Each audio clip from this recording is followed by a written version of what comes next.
Kamus Psikologi ini adalah pondasmu, konseling dasar manajemen urip. Selamat mengikuti edisi-edisi berikutnya.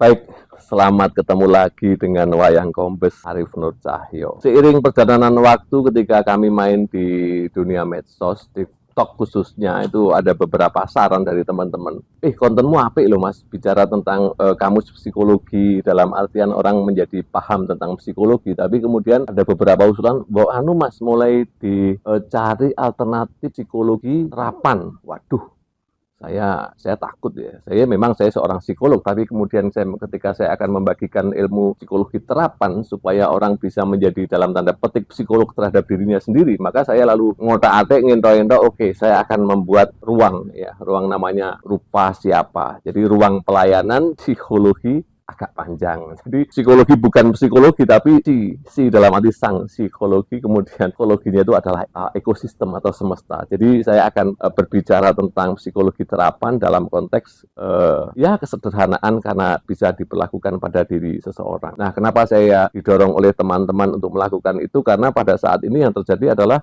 agak krusial tentang darurat kesehatan mental. Ya, jadi banyak di era seperti ini yang konon katanya era Gen Z, padahal bukan hanya Gen Z saja. Jadi siapapun ya yang hidup di dalam kekinian dengan arus teknologi yang seperti ini, dengan dunia politik yang seperti itu, dengan dunia pendidikan, dunia pekerjaan atau dunia sosial lainnya, menjadikan sumber stres ya, atau stresor tersendiri, sehingga seseorang berada dalam keadaan yang tidak nyaman. Kalau kita tarik mundur adalah kemampuan penyesuaian diri semakin teruji. Nah, ketika seseorang tidak bisa menyesuaikan diri dengan baik, maka dia berpotensi pertamanya ya mungkin hanya maladjusted, hanya kesalahan atau ketidakmampuan menyesuaikan diri. Tapi kalau itu kemudian berulang-ulang, maka seseorang akan mengalami dalam tanda petik gangguan mentalnya. Ketika seseorang mengalami gangguan mental, ya memang kemudian profesional dalam arti psikolog, psikiater menjadi sangat oke. Tapi di sisi lain, apakah ia mampu? Gitu ya. Jadi apakah kemudian satu, psikolognya mampu atau psikiaternya mampu melayani banyak orang, atau di sisi lain apakah dia mampu bayar, karena itu juga tidak murah. Nah, ini yang kemudian mendorong saya dan teman-teman untuk kita membuka ruang psikologi konseling. Kenapa psikologi konseling? Ya karena dalam kenyataannya yang terjadi ketika seseorang mendatangi profesi yang namanya psikolog atau konselor atau guru bimbingan penyuluhan, itu adalah dia melakukan konseling. Jadi konseling itu adalah relasi terapeutik, ya, relasi profesional dalam tanda petik antara si konselor dengan klien atau konselor dengan konseli. Nah, saya membayangkan di Indonesia ini adalah sebagai makhluk sosial, kita bisa berrelasi dengan siapa saja.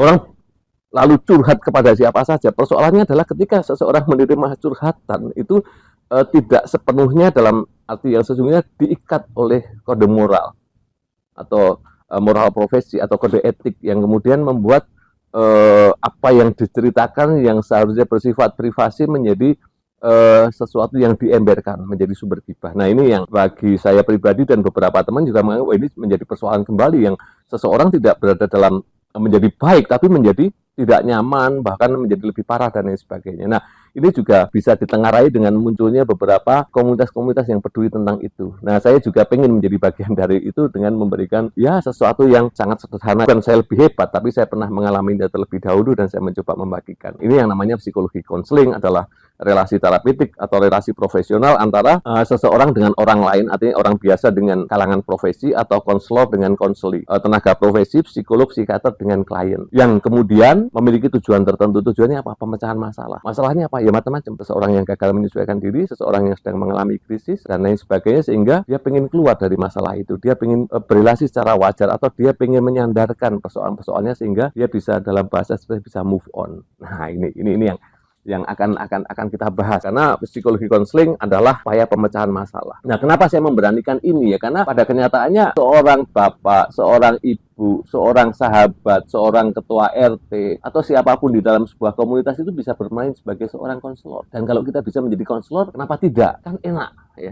Kesehatan itu kan satu paket. Kesehatan fisik ya jelas kita bisa makan, setiap hari kita kemudian bisa menengarai kondisi kesehatan kita. Oke, saya masih bisa makan 3 kali sehari, saya bisa melakukan aktivitas, saya bisa beristirahat dengan baik. Kesehatan mental, nah Apa ya parameternya? Ini yang akan saya bagikan. Kemudian kesehatan sosial, ya kalau mental dan sosialnya kena persoalan atau kena mental atau dia mengalami gangguan kesehatan mental, tentunya dia tidak akan menjadi seorang yang produktif. Sayang sebuah bangsa yang besar seperti ini memiliki masyarakat yang sedang sakit di tengah perubahan politik yang seperti ini, di tengah situasi belajar mengajar pendidikan yang seperti itu. Yuk kita belajar tentang psikologi konseling. Pada dasarnya, seseorang yang datang kepada seorang psikolog atau konselor itu adalah seseorang yang sedang mengalami masalah. Persoalannya yang paling mendasar adalah tidak setiap orang bisa mengenali permasalahannya. Dia hanya menyadari kok apa ya ada yang tidak beres dalam diri saya, tapi apa gitu. Banyak hal. Entah dia sebenarnya tahu dia malu, atau sebenarnya ya dia memang betul-betul tidak tahu tapi merasakan ketidaknyamanan. Hal yang paling prinsip, yang paling sederhana adalah kita mengidentifikasi ada apa dengan diri kita. Nah, ketika kita mengidentifikasi, paling sederhana adalah mengidentifikasi sebuah perubahan perilaku, sebuah perubahan kebiasaan yang kemudian membuat kita terganggu. Misalnya kebiasaan tidur, kebiasaan bicara, kebiasaan makan, kebiasaan yang tiba-tiba seseorang tidak mau makan, atau sebaliknya seseorang makan terus, atau kebiasaan tidur, di mana seseorang sulit tidur atau sebaliknya tidur terus, itu adalah sebuah persoalan tersendiri. Nah, identifikasi seperti itu lalu membuat seseorang, oh ya, aku sudah mulai mengenal masalahku, aku pengen curhat. Sebelum curhat, kembali ke masalah identifikasi, sejak kapan saya mengalami perubahan itu. Kita tarik mundur sehari, 2 hari, seminggu, sebulan. Ternyata tanpa terasa aku dalam beberapa bulan ini sudah mengalami perubahan. Tanpa disadari atau disadari dan kita tidak mau tahu. Misalnya, kok saiki kok ngene toh? Gitu. Alah biasa. Jangan pernah mengatakan biasa, tapi oh ya terima kasih. Oh gitu ya. Oke. Nah, kemudian nikmati itu sebagai sebuah bahan perenungan. Adakah sesuatu di dalam diri saya? Adakah perubahan kebiasaan? Nah, ini adalah cikal bakal untuk melakukan konseling. Nah, setelah ketemu, baru kita lihat apa dampak dari perubahan yang kita alami. Lalu kita melihat produktivitas kita, kebiasaan kita. Oh, saya mulai ditinggalkan beberapa orang. Oh, saya mengalami prestasi saya menurun. Oh, saya mulai uring-uringan. Oh, saya mulai ini. Nah, psikologi konseling akan berbicara tentang itu. Indikator-indikator paling sederhana di dalam perubahan kebiasaan atau kondisi mental kita itu bisa dilihat satu dari kemampuan kognisi atau kemampuan intelektual kita, adakah perubahan, entah itu daya ingat, entah itu saya merasa mengatakan apa yang terjadi apa, entah itu daya analisa yang meleset terus yang biasanya iya kok tadi. Nah, itu terkait dengan kemampuan kognisi. Kemudian kemampuan emosi ya. Jadi kemampuan emosi adalah apakah saya menjadi seorang yang pemarah, pemurung, atau mungkin jangan dikira saya terus tertawa gembira terus tapi lalu melupakan hal sehari, itu juga menjadi persoalan. Baru kita bicara tentang perilakunya. Apakah di dalam saya sehari-hari berperilaku melukai orang lain, kemudian menyebabkan ketidakenaan. Nah, ini sebagai bahan awal mengidentifikasi persoalan, mengidentifikasi masalah itu adalah satu untuk menjadikan kita akan mendatangi profesi atau tidak. Jadi saya mengasumsikan panjenengan adalah calon profesional. Jadi sebelum kita menerima curhatan orang lain, PR-nya adalah itu. Panjenengan harus mampu mengidentifikasi masalah-masalah yang panjenengan hadapi. Sebelum masuk ke masalah-masalah yang panjenengan hadapi, dipelipir dulu, makan bubur dari pinggir, diidentifikasi adanya perubahan-perubahan kebiasaan. Ya, jadi kembali lagi relasi terapeutik atau relasi profesional antara satu orang dengan orang lain itu adalah proses konseling. Dan saat ini saya memberikan pembekalan dasar seorang konselor. Ingat, ini adalah pelajaran pertama untuk rupa siapa. Ruang pelayanan psikologi agak panjang. Jadi itu, dan nanti saya sengaja memberi nama rupa siapa ini, judulnya kalau kemarin